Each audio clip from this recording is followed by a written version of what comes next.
Hello and welcome to Trio's January virtual culinary and nutrition event. I'm Tristan Perry, the Director of Marketing for Trio Community Meals, and January is all about boosting your gut health. Joined with me today is Director of Culinary and Innovation, Chef Mario Reyes, and Registered Dietitian Veronica Gober. Mario is going to share with you an example of meal that you can cook at home that will boost your gut health. But first, Veronica will share valuable information about how what you eat can boost your gut health and also how to choose healthy gut foods. Veronica? Thank you, Kristen. All right, so boosting your gut health. So food is truly medicine and the gut microbiome is living proof. So the gut or the digestive tract is home to over 10 to 100 trillion bacteria cells referred to as the microbiota and collectively are called the microbiome. So these bacteria are essential for digesting, absorbing, and metabolizing food, as well as supporting the mental health and immune health. In fact, 60 to 70% of our immune system is in our guts. So we have a diversity of good and bad gut bacteria. So when it's out of balance, our guts and immune system will not function optimally, giving us digestive issues and in most or more severe cases may trigger disease. So the gut microbiome changes with the individual over time. So it's affected by several factors, including age and long-term dietary habits, lifestyle, environmental exposures, antibiotic use, and stress. But the good news is we can restore our gut microbiome with the foods we eat. In fact, dietary changes impact the gut microbiota within 24 hours. Diversity of bacteria is the goal. So the more diverse the diet, the more diverse the microbiota. So what to eat for a diverse microbiota? So the foods containing prebiotics.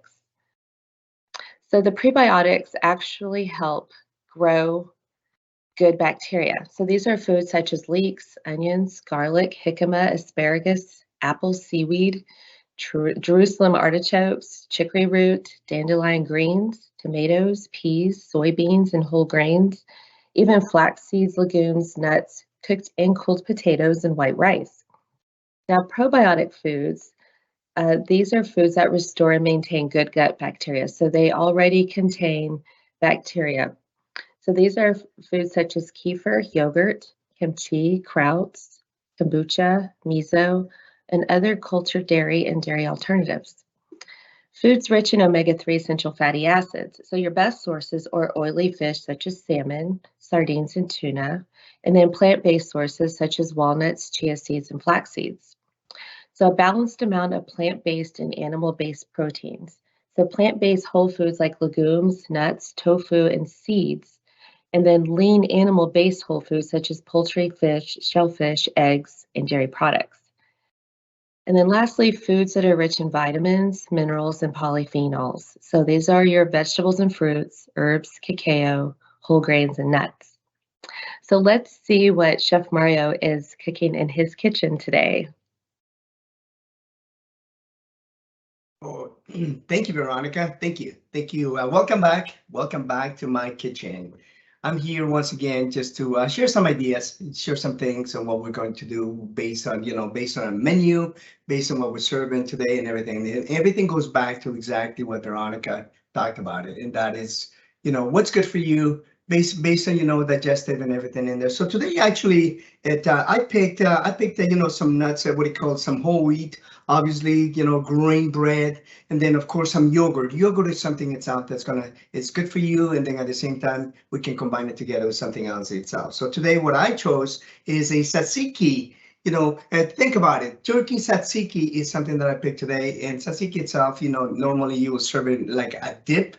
Utilizing Greek yogurt, but today I'm actually going to mix it together with a protein, going back to once again Veronica with a lean protein, right? Which I chose today, turkey. So as you can see itself, we have there, and we're going to be making a Mediterranean Tzatziki Turkey Salad that I'm going to incorporate into an open face sandwich, actually. Okay, so here I go. I'm going to start right away. Let's get cooking. That's the one thing itself that I like to do. So let's get going here. I'm going to start off with just kind of doing my normal cleaning of the pepper, and just I'm going to dice just small area of the pepper, okay?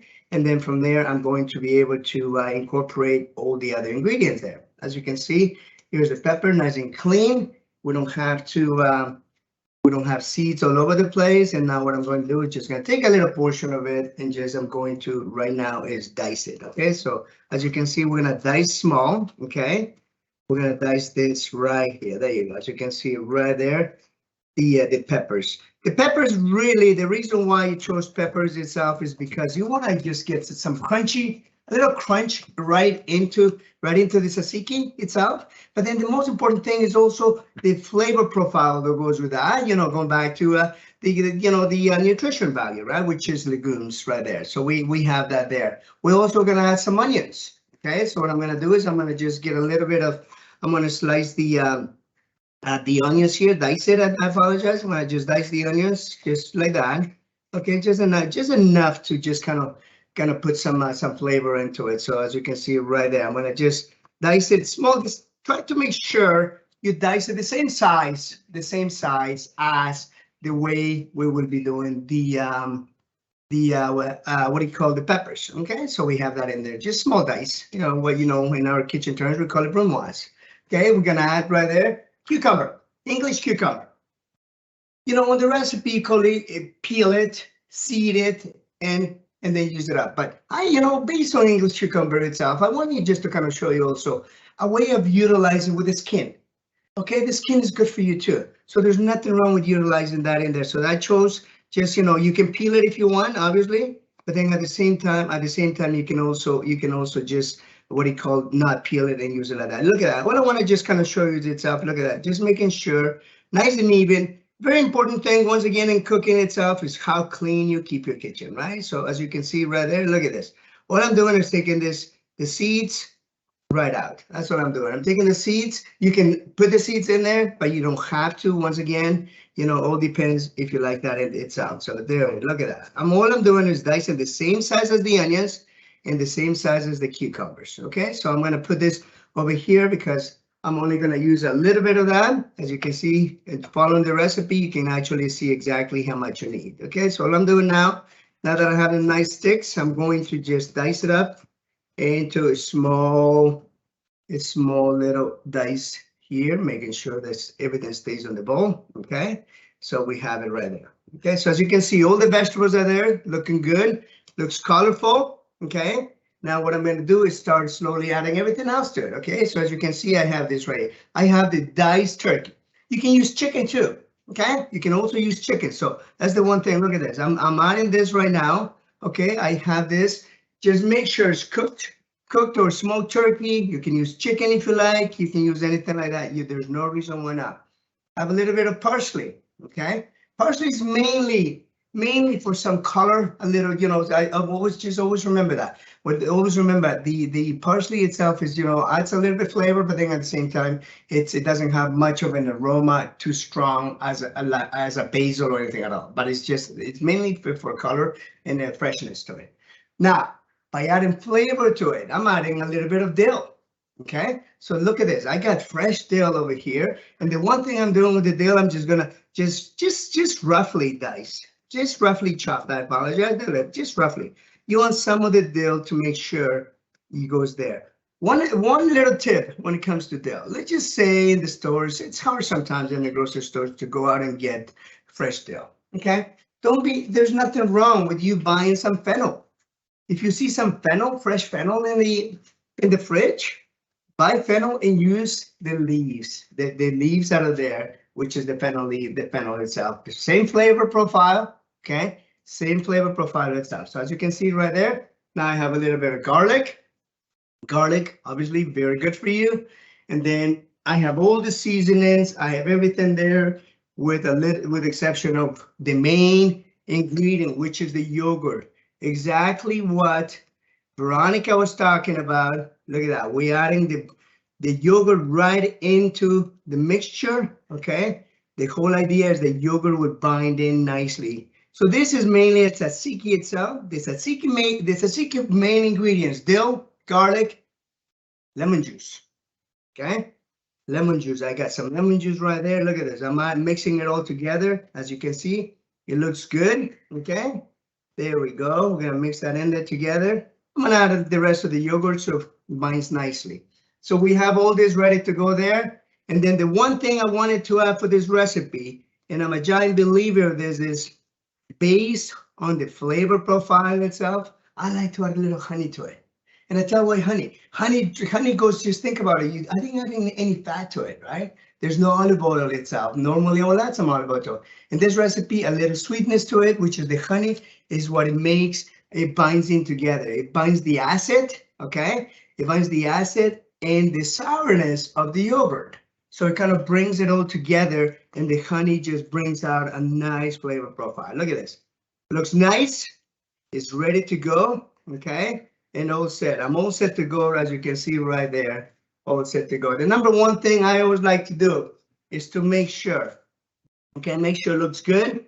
I think at the same time, it goes nice with the nutritional value that we're talking about. And that's the reason why Veronica, it gives us a guidance on what to use there. So I have this right there. What I'm going to do now is I'm actually going to utilize this little plate.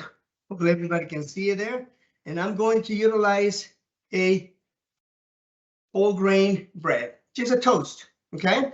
Just a toast. And I'm going to do it is, all I'm going to do right now is, look at that. I'm going to spread it on top. I'm actually going to utilize it a little bigger spoon, just so that makes it a little easier. Look at this. All I'm doing is putting this right on top of the toast right here. This, you can use it easily on a pita bread. Think about it. This can actually be added right into the pita bread.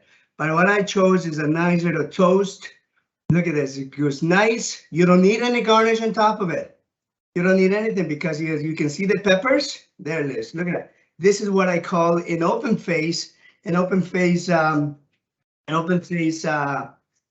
you call tzatziki salad on bread, right? So an open face sandwich. But I also like to do, and I'm going to, I tell you what, it happens to us all the time. I got a little lettuce here that I wanted to kind of put it here together. So I'm going to go right here. I wanted to keep that lettuce in the fridge, but I didn't take it out on time. As you can see, look, I always like to make sure it looks good. Whenever we do something, it always has to look good. So what I'm going to do right now is I have this little piece of tomato here, and I'm just going to garnish it right there, okay? And I have a little endive, Belgium endive, that I like to just put it right here just to make sure it looks good. One of the biggest things, you've seen me do these things before. We make it taste good, looks good. At the same time, we follow nutritional, but when we serve it, it has to really look good, okay? So once again, I have here a tzatziki turkey salad, open face in a whole grain bread, a little bit of garnish with iceberg, tomato, and endive. Bon appetit, happy cooking, Chef Mario. Thank you, Mario. And I am just going to put the recipe up here on the screen in case you'd like to screenshot it. You are more than welcome to do so. So if you make this at home with us, I would love for you to post that on social media and tag Trio Community Meals. Thank you again so much to Veronica and Chef Mario. It is truly an honor for us to be able to prepare meals for seniors in all of our communities. Follow us on social media for more tips on how to boost your gut health. We appreciate your time today. Thank you so much for watching.